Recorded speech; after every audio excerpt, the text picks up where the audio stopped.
Hey everyone, it's me, Saul again, and today I thought I'd do something a little special for you guys. Today I am going to be telling you, or you're giving you, one fun fact for every single Godzilla movie. Except I'm probably going to give more than one fun fact every time because I like to say fun facts.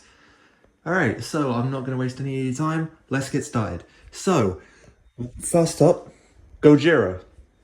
We know, thankfully, according to, I believe his name is Sadamasa Arakawa, I think, the color of the original Godzilla suit was a reddish black. I don't know what that's supposed to mean. However, I believe that, I don't know if this is confirmed, it probably is confirmed somewhere, but I think that was the inspiration for Shin Godzilla's colors. You never know. Next for the sequel, Godzilla Raids Again, I'm going to give you a similar fact. Anguirus, for his suit coloration, we know that it was a light emerald green. I couldn't find anything on Godzilla's coloration. I'm just going to say it was, I don't know, blue. I don't know. Now, before I tell you the next fun fact, excuse me as I drink a canned drink. Nice. Okay, next, Godzilla vs. King Kong. There's actually a classic myth in the Godzilla fandom that during the early days of this film's release, it was rumored that there were two endings of this movie. One that played in America, where King Kong wins, and one that played in Japan, where Godzilla wins.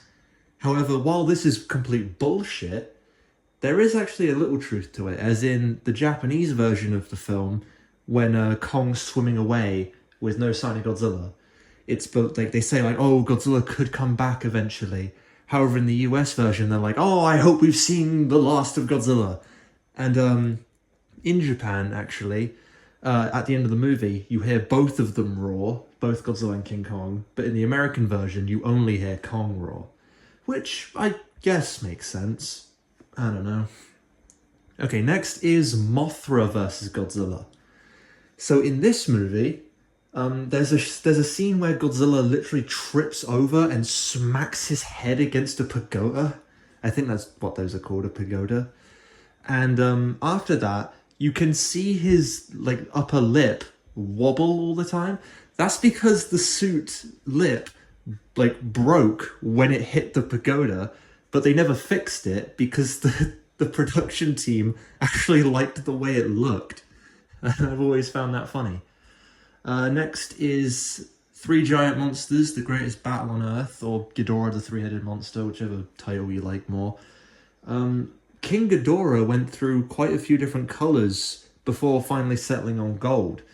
From what I was able to find, they considered red, blue, purple, and even his wing coloration was originally going to be a rainbow colour before they ultimately settled on just pure gold. Which is a shame, really. I like the purple Ghidorah with rainbow wings. I really wish they could bring that back someday. I don't know. Just going to take another sip. Okay, so next, Invasion of the Astro Monster. So we all know that classic dance that Godzilla does, right? The meme. Yeah, well, not only does it come from this movie, but it was based on a popular dance at the time called, I think it was called The Shine. Next is Ebra Horror of the Deep. Near the end of the film, where Mothra shows up to come fight Godzilla, you can see a cigarette on the Mothra suit, which is really funny to me. Why would Mothra be smoking? All right, next is Son of Godzilla. What's cool about this film is that Manila, which is Godzilla's son's name, his name came from a contest where where people could come in and submit their own name for the kaiju. Which is why in the movie they never actually say his name because they hadn't named him yet. But do you want to guess how many people voted for Manila? 135 people voted for him. 135 people had the exact same idea for his name. Interesting. Next is Destroy All Monsters, which would have had a lot more monsters than we actually see. Because up to this point, it had the highest amount of monsters in a Godzilla film. It also would have included some we didn't get to see, such as Ebera, Maguma, Kamacuras, and the Gargantua brothers from War of the Gargantuas. I don't know if it was both of them. I believe it was only supposed to be one, but it could have been both. I don't really remember. Next is All Monsters Attack, which is believed to still take place in the original series, the Showa series, but this is actually untrue. It's supposed to be its own complete standalone film, as in the film, Godzilla and all the other monsters are just film characters. So it basically just takes place in the real world, which is weird. Next is Godzilla vs. the Smog Monster.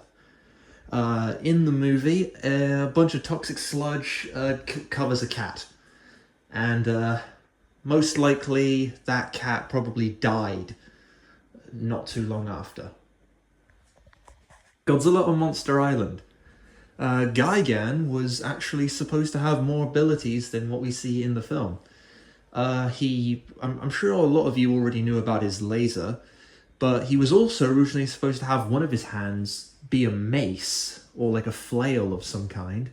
And we know, thanks to video games in the 90s, he also canonically can breathe fire, like a typical dragon. Yeah, that's pretty cool. Next is Godzilla vs. Megalon. This movie was shot in 3 weeks. They shot this movie in 3 weeks. I don't even make videos that long. Fucking hell, Toho.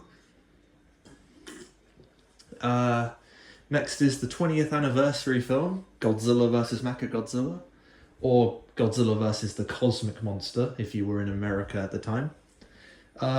Originally, Anguirus in the movie was supposed to have a much larger role, even joining Godzilla and King Caesar in the final battle against Mechagodzilla, but the suit had become so rotted on the inside that they had to reduce him to a cameo near the beginning to basically be killed by the robot. Next is Terror of Godzilla, or Terror of Mechagodzilla. Once again, these films get like 1,000 different titles. Titanosaurus is canonically not a mutant kaiju, but is a normal dinosaur. Considering he's taller than Godzilla, this makes me feel really confused. And he's also supposed to be a much more peaceful animal, and is only being forced to fight through mind control. That sounds familiar, but I can't put my finger on it. I don't know, it'll come to me. We are going to blow up Area 51. Jimmy, turn on the rockets. Yes, boss. Well, we are